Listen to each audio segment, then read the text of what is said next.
Hey everybody, SuzyQue here and welcome to QueAquatics and Exotics. And I have a bit of an emergency.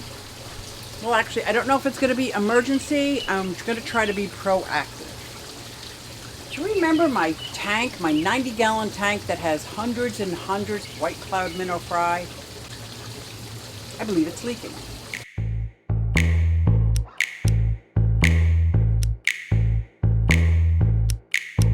So there's a couple things going on that's playing a part in here, and I'll probably do a lot of voiceovers for a couple reasons. First of all, it's 104 degrees today. It is hot as can be. There would be no reason I would ever even come out here, because I came out and fed all my fish and turtles this morning, why I would come out here except for an emergency like this. And in order for me to talk to you, I had to turn the air off. So I have a few minutes to do my intro and tell you what I'm going to do before I turn my air back on. So here's what I'm thinking. I was talking to my friend One Fish, Two Fish, ROC. Check her out. Amazing DIYs, amazing videos. But we were trying to figure out what am I going to do. So I'm going to siphon the water from here into a 5-gallon bucket. Make sure I'm getting fry, make sure what's what. And I'm going to put it in a tub. So I am going to drain this one by one into this 5-gallon bucket, dump it in here. I think this is only a 40 or 50-gallon tub. This is a 90-gallon, but it's already half full. I'm going to do my best to get everything out of this tank before it happens. And let me show you how I knew. If you follow my channel, you know I'm tearing down my reptile room and I'm trying to make room and getting rid of some nano tanks and moving them over and blah, blah, blah. Okay. So I set up this little tank over here so that I could get going, so I could get it cycled, so I could put some fish in it while I'm rearranging everything. I made sure this tank was at a higher level than that tank. And now it's at a lower level. There's an absolute drip. That's not good. And I don't know if it's a seam. I don't know if it's cracked. I don't know anything except for right now, this tank is losing water slowly. And because the temperatures have been over 100 degrees for quite a few days back to back,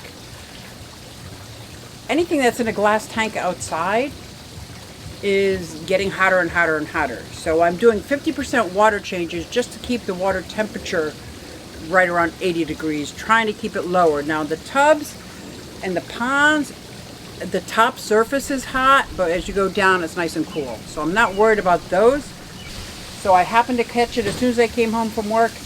But this tank, I did a complete water change. I put it at the same level as that 10-gallon tank. And now this is lower. At first I saw this water, I thought, well, it's the air conditioner. Oh, it's so hot, I'm sorry. Did I say it's over 100 degrees? Whew, that's why I'm wearing a bathing suit. If it gets bad, I'm going in the pond. Just saying. Or at least hosing off. So that's how I know that's what gave me the first indication that it was leaking. And now I got to get it fixed. So I'm going to go inside and turn my air back on, turn the microphone off. I can't even believe that I'm outside on this day doing this. But I'm afraid if I ignore it, it's either going to blow out. I can't ignore it. I just got to do it. Just got to do it. So let me go inside and turn back on the air for my humans that live inside. All right, let me get started. Let me turn the air back on. So I think I'm going to set you up back here and turn off the microphone.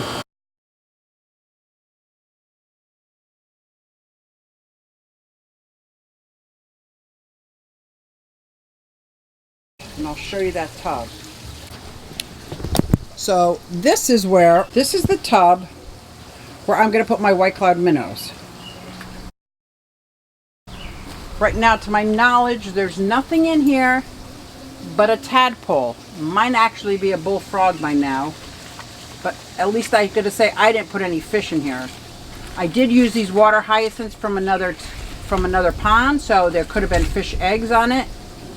But I'm sure as I remove these plants, inspect the tub, see if I can find that tadpole and get him out, because he's going to eat all my White Cloud Minnows. because it's a bullfrog. And then start using this tank water. And I'm going to use this tank water to fill back up the tub, so they won't have too much shock going on. So I just moved all these plants over temporarily in little tubs with, put the water in it. I didn't want to lose any of them, even though they're pretty invasive and they multiply quite rapidly. I do like using them as the roots as the spawning mops, and a really good filtration, the roots are. Now in this tub I have the filtration, I have a sponge filter. I created the sponge filter and I put it inside one of the plant baskets. It's a pretty good size. And I also have an air stone. I just didn't want standing water. When I didn't have fish in it, I wanted the water to have a lot of movement because the mosquitoes are bad. So I'm going to do my siphon again and get out some of this water to make room for the tank water. I really want to try to acclimate these white clouds, even though they're pretty sturdy. They're babies. They're a whole lot of fry. Oh look, I found the frog. So now I'm going to see if I can catch him. Get him inside this Tupperware. There he is. Oh, what a cutie. I haven't seen him as a frog yet. I've only seen him as a tadpole. I'm pretty sure if I leave him in here, he's going to eat all my fry. So I'm just going to relocate him to the pond and hope he likes it.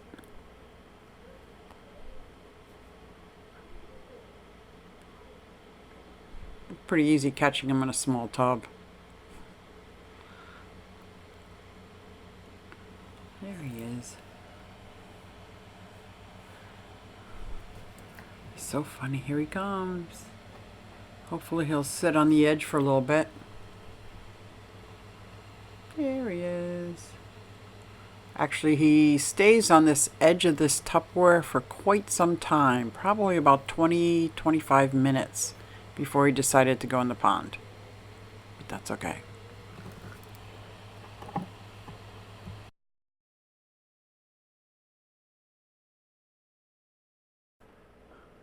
So now we're going to check out the first 5-gallon bucket. And as I'm looking, I can see I got a lot of fry. All these fry didn't just come from the siphon. I actually netted out as much as I could while it was siphoning into the bucket. And I did it again, and again, and again, and again. I did it until the tank was empty.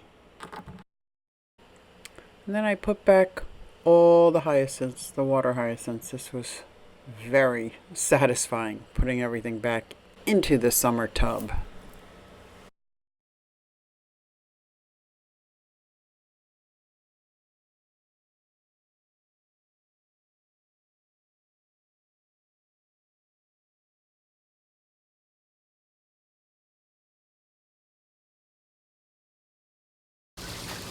Well, no one ever said summer tubbing was easy, that's for sure. And it is so hot out here, but I had to get this done. So this tank is empty. I'm thinking about stripping all the silicone and maybe trying to reseal a tank. It'll be the first time I've ever done that. I can kind of tell. See this? This came right off. So I don't know if this was holding it together, but the silicone is coming right off. So I think I got the fry out of there just in time. But I think I got hundreds of fry. I got all the parents and one platy. There was a platy in here. And I think they will be very happy in here because this tub was still cool compared to the glass tank, even though it's half the volume of water. I put my frog in the pond. Took him a very long time to make a decision to come out of that Tupperware. I don't know if he's going to stay in my pond or if he's going to keep trying to come back here because he was a tadpole in here. But hopefully it's the same vicinity. It's 5 feet away from each other, so I'm hoping he stays where he's at. I put all these roots back in because they really are an amazing sponge filter.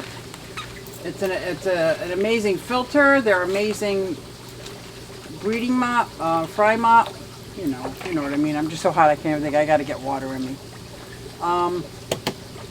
So now this tub has the White Cloud Minnows. So I think this was one disaster that was thwarted. I think I was able to avoid a disaster by acting quickly because as you can see, this tank was about to go. But right now, I'm going inside, drinking lots of water and turning the air back on. So thanks everybody for coming along, and I will see you next time.